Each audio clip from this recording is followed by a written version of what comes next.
Sont encore respirables, 23 degrés en Haute-Fagne ou à la mer, 27 à 28 degrés dans le centre. Ça se complique en Lorraine belge où on aura jusque 29 degrés. On prévoit un vent modéré d'ouest. Bon début de journée à tous.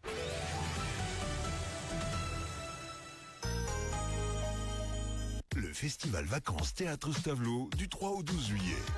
Une 60e édition hommage aux années 60. Alex Vizorek, Félix Radu, Laurence Bibot, les Bananes du Miroir et bien d'autres. Mais aussi bar extérieur, terrasse guinguette, restaurant et ambiance rétro 60s sur le site enchanteur de l'abbaye de Stavelot. Info, festival-vts.net. Impact FM, l'inforégion avec Olivier Tomezzoli. Judiciaire avec un jugement tombé dans une affaire d'agression à caractère homophobe qui ont eu lieu en région malmédienne. Nouvelle zone permanente de présence du loup, une louve précisément qui a établi son territoire depuis plusieurs mois sur les communes de Stoumont, Stavelot et Spa. Et gros plan sur le nouveau chalet de l'EBRT List Belgian Racing Team, idéalement situé au-dessus du Rédillon. Mardi 7 juillet, l'inforégion, présentation Olivier Tomezzoli. Bonjour à tous et quel bonheur de commencer avec un gros fuck à l'adresse de la FIFA et de Trump. 4 gros fuck même, comme autant de perles enfilées à la défense des États-Unis par nos diables rouges survoltés cette nuit, des diables qui ont rappelé aux Amerlocs que le foot se joue sur un terrain et pas en coulisses entre potes richissimes. Fin de la polémique de la meilleure des manières. Une info judiciaire, le jugement tombé dans une sombre histoire d'agression homophobe. Cela s'est passé en juin 2024 en région malmédienne. Un jeune gaillard d'une vingtaine d'années qui prétendait faire la chasse aux pédophiles s'attaquait surtout à des homosexuels qu'il attirait via une application. 2 agressions en tout sur 2 hommes qu'il avait ainsi piégés. Il a agi avec l'aide d'un mineur de 17 ans. Leur plan, c'était d'extorquer de l'argent pour une soi-disant location d'un chalet. Une des victimes s'est néanmoins défendue avec échange de coups et surtout, elle avait eu le temps de prendre les 2 violents en photo. Les 2 jeunes ayant ainsi pu être rapidement identifiés, le tribunal a estimé qu'il y avait un mobile de haine en raison de l'orientation sexuelle. Et le tribunal qui a infligé 3 ans de prison avec sursis sous condition, soit 21 mois de prison ferme au majeur du duo, qui devra en outre payer des dédommagements. Le ministère public, qui avait requis 4 ans de prison, a aussi obtenu l'arrestation immédiate du condamné. Et on reparle du loup pas seulement dans les Hautes-Fagnes où les 3 meutes connues sont durablement établies avec ici une zone de présence permanente depuis longtemps, mais le réseau loup du service public de Wallonie a constaté qu'une louve est établie depuis plus de 6 mois dans un périmètre situé entre Spa, Stavelot, Stoumont et dans une moindre mesure Theux. Une nouvelle zone de présence permanente a donc été créée. Ce territoire a été dénommé ZPP Ardennes liégeoise. Cette zone de présence permanente correspond au territoire d'une femelle qui est identifiée, issue de la meute du territoire voisin de Haute-Fagne Sud. Cette louve ne fréquente plus que de manière occasionnelle ce territoire d'origine et semble désormais en voie d'établissement durable sur ce nouveau territoire distinct, précise le SPOE. La délimitation du territoire est basée sur la localisation des indices ADN, 14 indices relevés en tout et des observations qui peuvent lui être attribuées de manière certaine ou probable. Pour rappel, la création d'une zone de présence permanente permet aux éleveurs se trouvant dans cette zone de bénéficier d'un accompagnement afin de prévenir au mieux les risques de prédation du loup, comme des conseils pour la protection de leurs troupeaux, des analyses de risque, le prêt de filets électrifiés ou encore des subventions pour des moyens de protection durable. Cette zone de présence permanente Ardennes-Liégeoise s'étend sur un peu plus de 11 000 hectares répartis donc en grande majorité sur les communes de Stoumont, Spa et Stavelot. Et direction le plus beau circuit du monde, juste au-dessus du Rédillon, là où le BRT a inauguré son tout nouveau chalet voici quelques jours, juste avant les 24 heures, même s'il était déjà accessible lors des 6 heures du WEC.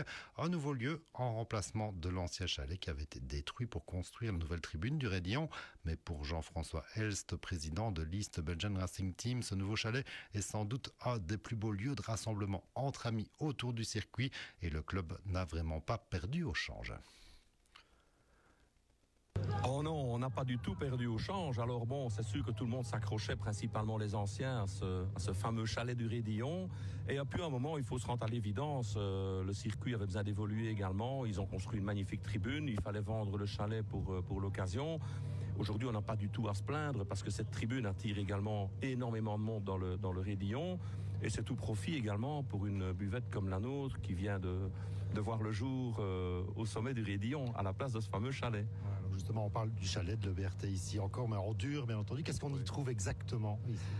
Alors on y trouve d'abord, la chose la plus importante, c'est l'esprit club.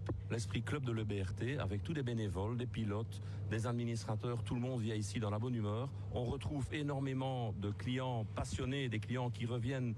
Et alors on y trouve surtout une vue exceptionnelle sur le Rédillon, depuis la source, le pied du Rédillon, jusqu'à la montée du Kemmel. C'est une vue imprenable que beaucoup nous envient. Le BRT qui peut donc continuer à accueillir ses fans, les spectateurs, mais aussi mettre les lieux à disposition, comme pendant la Formule 1 par exemple, tout en nous rappelant le rôle de l'écurie malmédienne dans le monde du sport moteur. On a 295 membres pilotes et grâce à cet investissement et aux bénéfices engendrés par la buvette, on crée également un challenge pilote et copilote.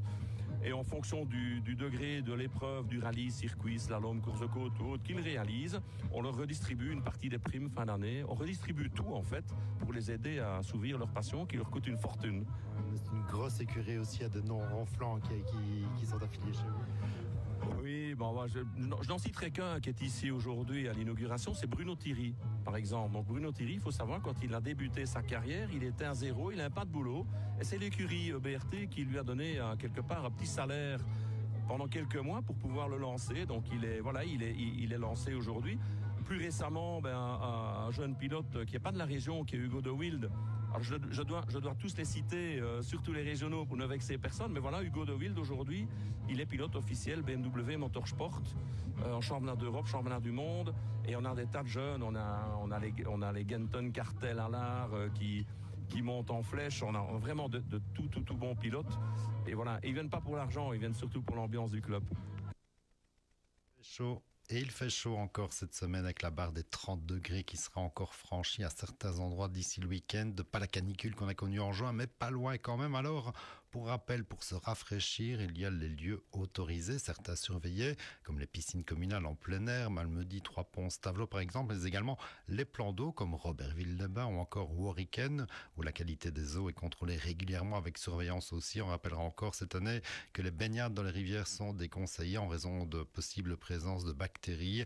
Elle en tout cas encore et toujours interdite dans l'Amblève, à Caux, en aval de la cascade. Autant le rappeler.